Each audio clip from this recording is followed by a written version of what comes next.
ത്രിയേക ദൈവത്തിൻ്റെ തിരുനാമത്തിന് മഹത്വം ഉണ്ടാകട്ടെ. കർത്താൽ പ്രിയ സഹോദരങ്ങളെ, വേർഡ് ടു വേൾഡ് ടെലിവിഷൻ്റെ ആഭിമുഖ്യത്തിൽ നടത്തപ്പെടുന്ന ബൈബിൾ ക്രൗൺ പ്രതിദിന പ്രശ്നോത്തരിയിലേക്ക് നിങ്ങളെല്ലാവരെയും കർത്തൃനാമത്തിൽ സ്വാഗതം ചെയ്യുന്നു.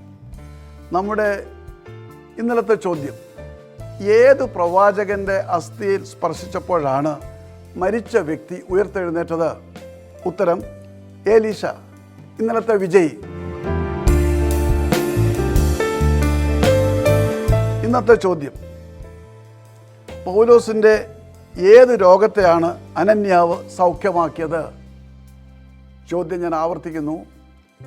പൗലോസിൻ്റെ ഏത് രോഗത്തെയാണ് അനന്യാവ് സൗഖ്യമാക്കിയത്?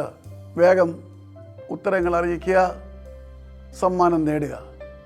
ദൈവം നമ്മെ അനുഗ്രഹിക്കട്ടെ. താഴെ കൊടുത്തിരിക്കുന്ന വാട്സാപ്പ് നമ്പറിൽ നിങ്ങളുടെ ഉത്തരങ്ങൾ അയയ്ക്കുക.